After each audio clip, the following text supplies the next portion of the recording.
Bonjour à tous, bienvenue dans Parlons Matière, le salon présent sur Materials & Light. Aujourd'hui, j'accueille Pierre Bouvier des ateliers Jean-Loup Bouvier. Bonjour Pierre.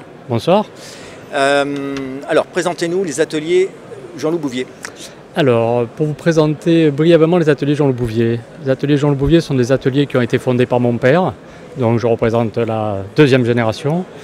Nous travaillons dans deux secteurs spécifiques, la restauration des monuments historiques, avec des matériaux, la pierre et le plâtre, uniquement ces matériaux-là.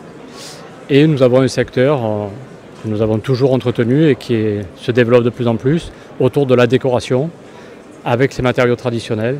Donc nous avons la chance de participer à des très beaux chantiers, de très beaux projets en utilisant ces matériaux que l'on connaît parfaitement. Alors vous êtes présent sur cet événement sur, je crois, un matériau qui a été sélectionné par la capsule Craft, qui est le plâtre. C'est quoi le plâtre ? Le plâtre, il y a plusieurs plâtres, mais le plâtre est un dérivé du gypse. Donc selon la cuisson, on peut obtenir tel ou tel plâtre.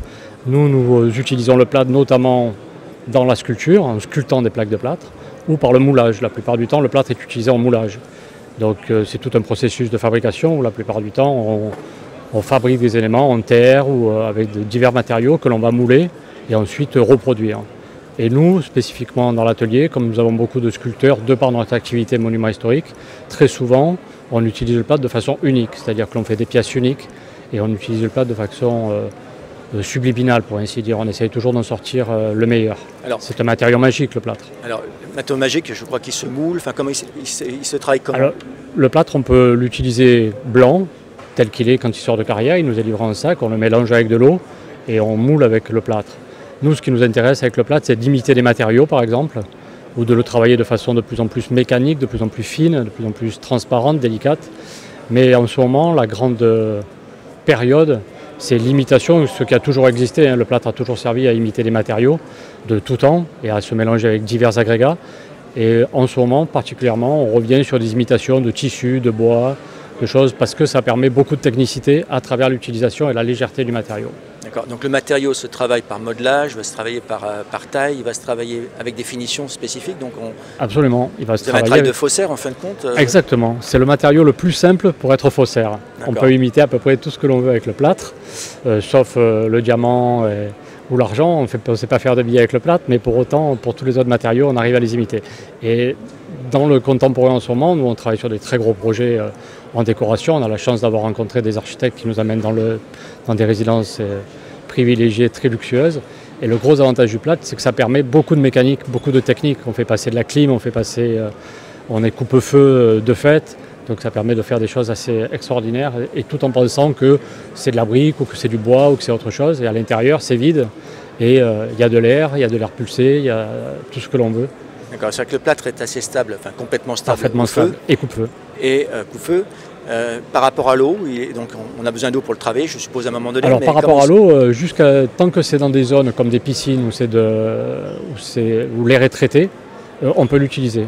Il y a des normes qui existent, qui ont été validées, et donc tant qu'on est dans la piscine, on peut utiliser dans des milieux humides le plâtre.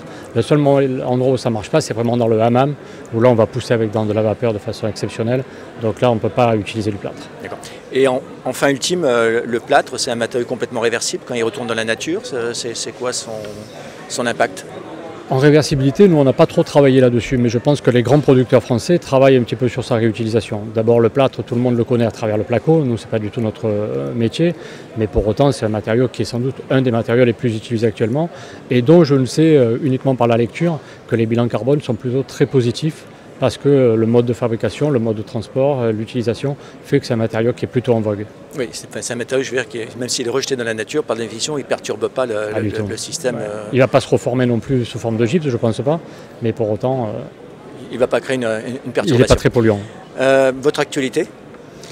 Notre actualité en monument historique, ce sont les gros chantiers parisiens, parce qu'on a une forte existence depuis très longtemps dans les monuments historiques. On fait partie du groupement des monuments historiques. Donc quand tu as beaucoup d'activités dans ce secteur-là, et c'est le cas à Paris en ce moment, donc beaucoup d'activités en monuments historiques, la cathédrale de Notre-Dame évidemment, où on a de gros lots de restauration, l'église de la Madeleine et autres le Grand Palais, où on fait d'ailleurs de gros travaux de staff, donc d'utilisation du plâtre. et dans la clientèle privée de gros et très beaux chantiers en France et à l'étranger. On est installé en Suisse où on travaille depuis très longtemps et où on réalise de très beaux projets. Donc les ateliers Bouvier, c'est une société française mais avec un rayonnement... Ouais, c'est une société française qui, on ne peut pas dire rayonne, mais en tout cas sait travailler à l'export. On a travaillé pas mal dans les Caraïbes, à Londres, en Suisse de façon permanente où on a une équipe permanente. Donc oui, on est plutôt amené à bouger, puis on aime bien ça. Ben, Pierre, merci de nous avoir présenté les ateliers Jean-Loup Bouvier et on souhaite plein succès pour les prochains projets. Avec plaisir. Au plaisir. Avec plaisir. Au revoir. À bientôt.